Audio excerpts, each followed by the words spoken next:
طيب الحياة بحبنا للدعوة لله رب العالمين تطيب. أسعد قلوبا بالهداية والتقى ونر طريقي كي أراه يطيب. ونر طريقي كي أراه بنا للدعوة. بسم الله الرحمن الرحيم. الحمد لله رب العالمين، والصلاة والسلام على أشرف الأنبياء والمرسلين نبينا محمد وعلى آله وصحبه أجمعين. Chers frères, chères sœurs, assalamu alaikum wa rahmatullahi wa barakatuh. Et bienvenue à tous et à toutes dans la continuité de l'explication du hadith sur le sujet ad-din an-nasiha, que la religion est an-nasiha. La religion, cette noble religion est an-nasiha. Et le fait de savoir que dans ce hadith, le prophète sallallahu alayhi wa sallam, il a restreint la religion à an-nasiha, c'est-à-dire que la religion tout entière est an-nasiha. La religion tout entière est la sincérité, la loyauté. Envers qui? Nous avons pu voir dans les cours précédents, envers Allah subhanahu wa ta'ala, qui est la première et la prioritaire. Puis par la suite envers son livre, Al-Qur'an, le noble Coran, la parole d'Allah subhanahu wa ta'ala réelle, son messager alayhi salatu wassalam. Et nous nous sommes arrêtés à cela. Et au dernier cours, nous avons commencé à expliquer la sincérité et la loyauté envers le messager alayhi salatu wassalam, c'est-à-dire faire preuve de sincérité envers le messager alayhi salatu wassalam. Et cela par différentes manières. Dans un premier temps, le fait d'avoir la certitude qu'il est le messager d'Allah. La certitude qu'il est le messager d'Allah subhanahu wa ta'ala, envoyé par Allah subhanahu wa ta'ala aux djinns et aux hommes, le dernier des messagers. Et la personne, elle doit avoir la conviction de cela, avoir la certitude de cela, ne doit pas être touchée par le doute en cela. Et elle doit reconnaître cela de manière intérieure et le faire et tout comme de manière extérieure. C'est-à-dire obéir au prophète alayhi salatu wassalam et mettre en application ce avec quoi il est venu. Car la personne qui atteste que Mohammed sallallahu alayhi wa sallam est le messager d'Allah, c'est le fait d'accepter de manière totale et avoir la croyance ferme que Mohammed est le serviteur d'Allah et son messager, et qu'il a été envoyé à l'ensemble de la création, qu'ils soient les djinns et les hommes, car Allah subhanahu wa ta'ala a créé les djinns tout comme les hommes afin d'être adorés. Allah subhanahu wa ta'ala, il dit وَمَا خَلَقْتُ الْجِنَّ وَالْإِنسَ وَمَا خَلَقْتُ الْجِنَّ وَالْإِنسَ إِلَّا لِيَعْبُدُونَ. Je n'ai créé les djinns et les hommes que pour qu'ils m'adorent. Et la personne, elle se doit, le croyant, il se doit de l'aimer plus que soi-même, plus que ses enfants, plus que ses parents et toute l'humanité. Et cela, comme il a été rapporté dans le recueil de hadith authentique de l'imam al-Bukhari et Muslim, du hadith de Anas radiyallahu anhu, qui dit que le prophète sallallahu alayhi wa sallam a dit la yu'minu ahadukum hatta akuna ahabba ilayhi min walidihi wa waladihi wa nasi ajma'in. Nul d'entre vous ne sera véritablement croyant avant que je sois plus aimé pour lui que ses parents, ses enfants et l'ensemble de l'humanité. Donc dans un premier temps, il n'y a pas bonheur possible pour la personne si ce n'est dans le suivi du messager d'Allah sallallahu alayhi wa sallam. Quant à celui qui a mécru au messager d'Allah sallallahu alayhi wa sallam, même s'il croit aux autres messagers, eh bien, il ne sera pas croyant. La personne n'est pas croyante tant qu'elle ne croit pas au message du prophète alayhi salatu wassalam. et le fait de se soumettre à sa législation. Car son obéissance, comme nous avons pu le citer dans les cours précédents, son obéissance est une obéissance à Allah subhanahu wa ta'ala. Et nous, en tant que musulmans, en tant que croyants, nous croyons en l'ensemble des messagers. Il n'est pas permis de mécroire en un seul messager. Ça fait partie de la croyance du musulman. On croit en l'ensemble des messagers. Que ce soit Moïse, que ce soit Isa, Jésus, alayhi assalam, que ce soit Nuh, Ibrahim, et nous croyons au dernier des messagers envoyés, qui est le prophète Mohammed alayhi salatu wassalam. Et nous nous soumettons, on se soumet à sa législation. Car celui qui refuse cela et qui meurt sur cela sera mort mécréant. Et ce qui prouve cela, c'est la parole du prophète alayhi salatu wassalam. Et celui qui aussi désobéit parmi les croyants, qui désobéit au prophète Mohammed sallallahu alayhi wa sallam, selon sa désobéissance, il aura sa part de châtiment, si Allah le veut, subhanahu wa ta'ala, il aura sa part de châtiment dans l'au-delà, afin d'être purifié de cette désobéissance du prophète alayhi salatu wassalam. Mais toute personne étant morte sur l'unicité d'Allah subhanahu wa ta'ala, sa destination finale, même s'il doit être, selon la volonté divine, selon la volonté d'Allah, doit être châtié pour une part de ce qu'il a commis ou pour ce qu'il a commis, sa destination finale sera le paradis. Et si Allah le veut, il lui pardonnera ses péchés, car Allah subhanahu wa ta'ala, c'est le pardonneur, le tout miséricordieux. Quant à celui qui a mécru au messager du prophète Mohammed alayhi salatu wassalam, eh bien, il lui a interdit le paradis. Cette personne-là est morte mécréante. Car il est obligatoire de suivre le messager d'Allah sallallahu alayhi wa sallam, et cela fait partie des conditions d'acceptation des œuvres.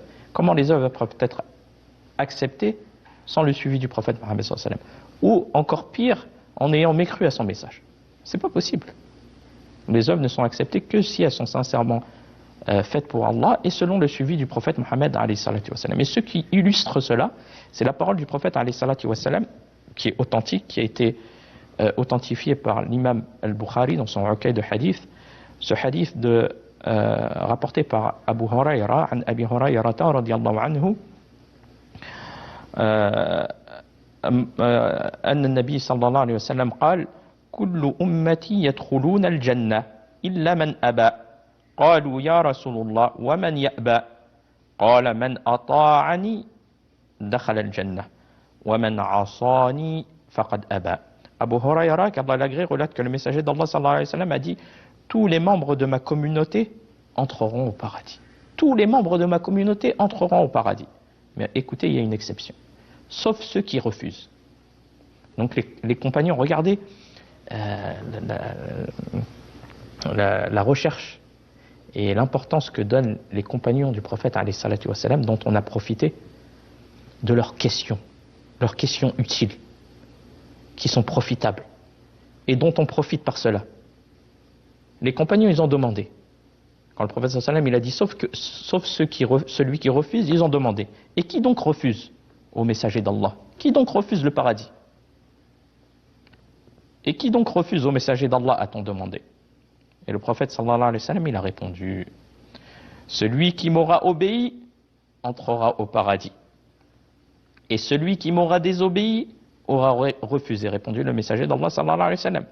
Donc Abu Hurayra radiyallahu anhu, qu'Allah l'agrée, relate que le prophète sallallahu alayhi wa sallam a annoncé une bonne nouvelle à sa communauté, en disant: tous les membres de ma communauté entreront au paradis. C'est-à-dire ceux qui ont répondu à son appel et qui ont cru au message de l'islam.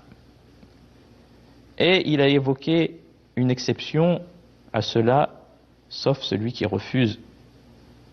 C'est-à-dire soit par désobéissance, et donc l'obéissance dans un premier temps, soit par désobéissance, soit par mécréance, le fait de ne pas croire au messager d'Allah alayhi salatu wassalam. Donc, celui qui m'obéit dans le hadith, c'est-à-dire quiconque me suivra et se soumettra à ce que j'ai apporté avec moi, entrera au paradis. Regardez, celui qui accepte le message du prophète alayhi salatu wassalam et qui suit le message du prophète alayhi salatu wassalam et ce avec quoi il est venu, sa sunna, eh bien, il entrera au paradis. Mais par contre, celui qui me désobéit, le prophète alayhi salatu wassalam a dit dans ce hadith, celui qui me désobéit, et la désobéissance, elle est de différents degrés, en ne me croyant pas véridique. Ça, c'est plus grave, en ayant mécréant son message. En ne croyant pas au message du prophète alayhi salatu wassalam. Ça, c'est le degré le plus grave. Ou en accomplissant les choses que j'ai interdites. Il fait les choses que le prophète alayhi salatu wassalam, il a interdit, malgré qu'il a été envoyé dans le but d'être suivi. Alors selon la désobéissance, il sera sanctionné en fonction de cela. Donc on voit que celui qui refuse en étant mécréant ne rentrera aucunement au paradis. Il lui interdit à lui le paradis. Quant aux musulmans désobéissants, il y entrera uniquement après avoir été purifié de ses péchés par le feu. Ou bien il sera épargné du châtiment par le pardon d'Allah, même s'il a commis de nombreux péchés. Car nous avons dit, la mécréance, c'est le seul péché qu'Allah subhanahu wa ta'ala ne pardonne pas si la personne meurt sur cela, comme Allah subhanahu wa ta'ala fait référence à cela dans son noble livre, par le verset suivant. Allah dit « Inna Allah la yaghfiru an yushraka bih wa yaghfiru ma duna dhalika liman yasha » Certes, Allah ne pardonne pas, on lui donne quelconque associé, et il pardonne en dehors de cela à qui il veut. Et aussi, il est demandé aux croyants d'éviter tout mensonge au sujet du prophète alayhi salatu wassalam. Il n'est pas permis de lui attribuer quelque mensonge que ce soit. Car cela est une chose qui est grave, comme cela il fait référence par la parole du prophète alayhi salatu wassalam. Inna kadhiban alayya laysa ka kadhibin ala ghayri faman kadhaba alayya muta'ammidan falyatabawwa maq'adahu minan nar. Le prophète sallam a dit, le mensonge à mon sujet n'est pas comme celui au sujet d'autres que moi. Celui qui ment délibérément à mon sujet, qu'il prépare sa place en enfer. Et cela, ça nous amène à quoi? À attribuer le croyant, il doit prendre garde, par ce hadith, il a été authentifié par l'imam al-Bukhari et Muslim. Donc c'est un hadith qui est authentique dans le recueil de hadith, qu'Allah leur fasse miséricorde. Et cela, ça amène le musulman à prendre garde, à propager des choses dont il n'est pas sûr que cela a été dit par le prophète alayhi salatu wassalam. Donc n'attribuer au messager d'Allah sallallahu alayhi wa sallam que ce dont la personne a vérifié l'authenticité. C'est bien de propager le bien afin que les musulmans profitent, surtout de notre époque, via les réseaux sociaux ou autres. La personne peut contribuer à l'exposé du bien et aider les savants de l'islam à propager, à exposer la vérité, afin que les gens profitent, les musulmans profitent. Mais cela après vérification.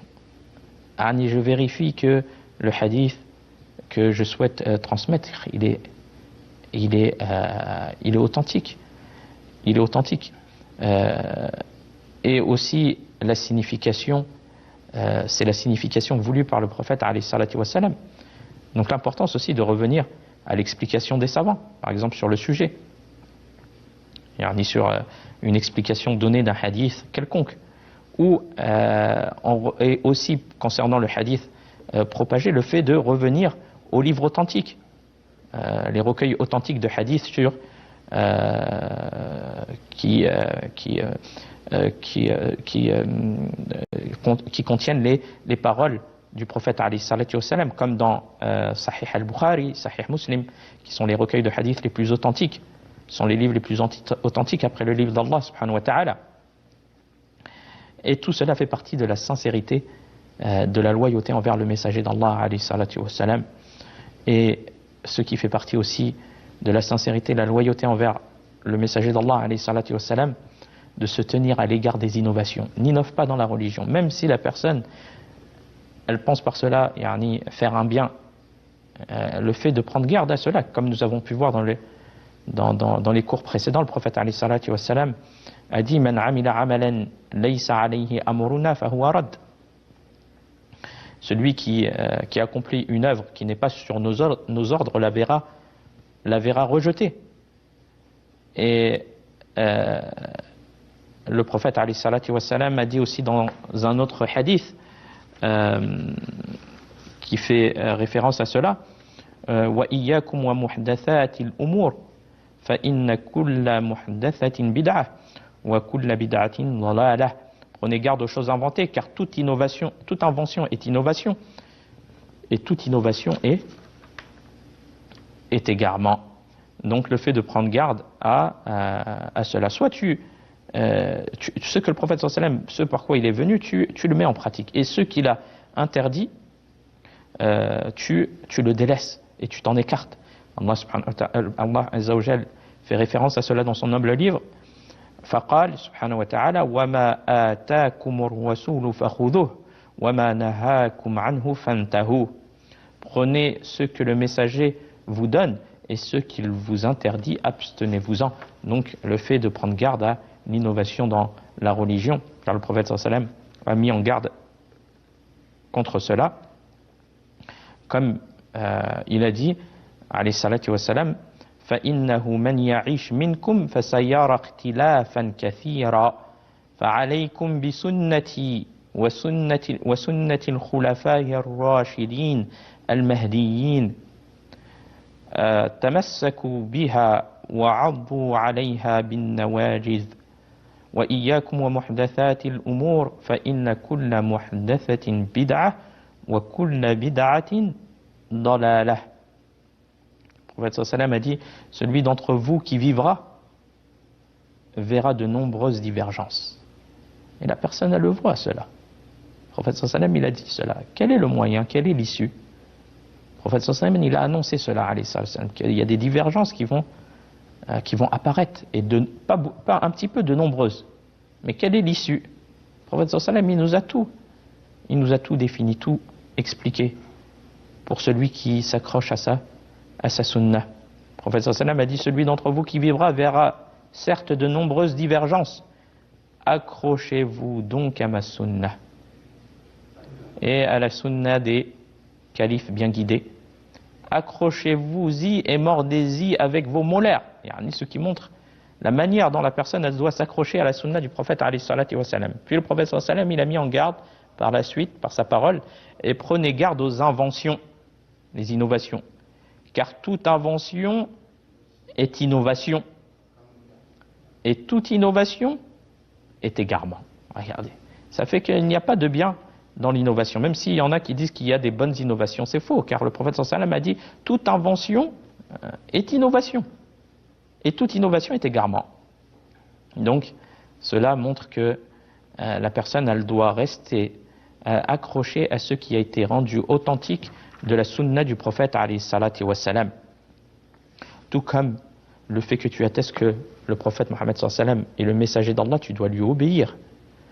Tu dois déjà dans un premier temps croire sincèrement en lui alayhi salatu wa salam et le déclarer véridique sur tout ce avec quoi il est venu, comme nous avons pu le voir. Allah subhanahu wa ta'ala dit croyez en Allah donc et en son messager ainsi qu'en la lumière, le Coran que nous avons fait descendre. Et Allah est parfaitement connaisseur de ce que vous faites. Et on se doit de lui obéir et de prendre garde à sa désobéissance. Car Allah dit, subhanahu wa ta'ala, ô vous qui croyez, obéissez à Allah et son messager et ne vous détournez pas de lui quand vous l'entendez. Il nous est obligatoire de le suivre et le prendre comme exemple dans toute chose est limitée. Les gens, ils imitent certaines stars ou certaines... Mais ce qui t'est demandé d'imiter et de suivre, c'est le prophète, alayhi salatu wa salam, car c'est ça qui va être profitable. Et c'est ça qui va être une cause que tu acquiers l'amour d'Allah envers toi. Comme Allah subhanahu wa ta'ala le dit, « Qul in kuntum tuhibbuna Allah, fattabi'uni yuhibbukum Allah, wa yaghfir lakum dhunubakum wallahu ghafurur rahim. » Allah subhanahu wa ta'ala, il dit, si vous aimez vraiment Allah, suivez-moi, Allah vous aimera et vous pardonnera vos péchés. Allah est pardonneur et miséricordieux. Regardez le mérite et le bienfait que tu donnes, que tu acquiers du fait de suivre le messager d'Allah, alayhi salatu wa salam. Et dans son suivi, il y a tout bien et préservation de tout mal. Et dans sa désobéissance, il y a tout mal pour la personne. Qu'Allah il nous facilite le suivi du messager d'Allah, alayhi salatu wa salam. Wa fil khitam, هذا والله أعلم وصلى الله على نبينا محمد والسلام عليكم ورحمة الله وبركاته. كي أراه بنا للدعوة لله رب العالمين.